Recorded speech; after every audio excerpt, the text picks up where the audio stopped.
హిందూపురంలో MLA Balakrishna సతీమణి వసుంధర జాతీయ పతాకాన్ని ఎగురవేయడం వివాదాస్పదంగా మారింది.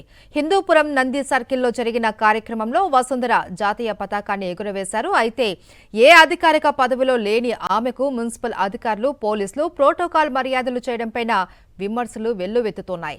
అనారోగ్యం, సర్జరీ కారణంగా ఎమ్మెల్యే బాలకృష్ణ కార్యక్రమానికి హాజరు కాలేకపోయారు అని వసుంధర తెలిపారు. దీంతో ఆయన స్థానంలో సతీమణి అధికారిక కార్యక్రమానికి హాజరై జాతీయ పతాకాన్ని ఎగురవేయడంపై రాజకీయ వర్గాలలో చర్చ జరుగుతుంది. ప్రజాప్రతినిధులకు వర్తించే ప్రోటోకాల్ను ఏ పదవి లేని వ్యక్తికి ఎలా వర్తింపచేశారు అంటూ పలువురు ప్రశ్నిస్తున్నారు. అధికారిక కార్యక్రమాలలో వసుంధర పాల్గొనడంపై సర్వత్రా విమర్శలు వ్యక్తమవుతున్నాయి.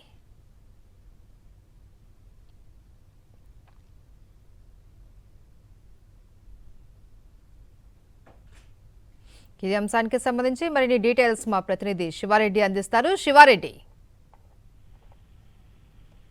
మహేశ్వరి, శ్రీ సత్యసాయి జిల్లా హిందూపురం నియోజకవర్గంలో అధికారులు అత్యుత్సాహం ప్రదర్శించారు. స్వామి భక్తిని చూపినట్లుగా కనిపిస్తోంది. ఎందుకంటే ఎలాంటి పదవి లేని బాలకృష్ణ సతీమణి వసుంధరకు రెడ్ కార్పెట్ వేసి కార్యక్రమాలు, అధికారిక కార్యక్రమాల్లో పార్టిసిపేట్ చేయించడం ద్వారా పూర్తి స్థాయిలో అధికారులు నిబంధనలకు విరుద్ధంగా వ్యవహరించారని చాలా స్పష్టంగా అర్థమవుతోంది. ఈ రోజున దేశవ్యాప్తంగా అత్యంత వైభవంగా, ఘనంగా స్వాతంత్ర దినోత్సవ వేడుకలు జరుపుకుంటున్న పరిస్థితి కనిపిస్తోంది. ఊరు వాడ జరుపుకుంటున్నారు, ప్రజలు స్వచ్ఛందంగా జరుపుకుంటారు. అయితే స్వాతంత్ర దినోత్సవ వేడుకలు జరుపుకోవడం తప్పు లేదు, కానీ హిందూపురంలో మాత్రం ఒక ఎమ్మెల్యే స్థానంలో ఆయన సతీమణి వసుంధర ఈ కార్యక్రమాన్ని స్వయంగా అధికారిక కార్యక్రమాల్లో పాల్గొనడం, అదేవిధంగా స్విచ్ ఆన్ చేసి జాతీయ పతాకాన్ని ఆవిష్కరించడం, అదేవిధంగా ప్రభుత్వం అందజేసే సంక్షేమ పథకాలను అదేవిధంగా కొన్ని లబ్ధిదారులకు అందించడం పూర్తి స్థాయిలో వివాదాస్పదం అవుతున్న పరిస్థితి కనిపిస్తోంది.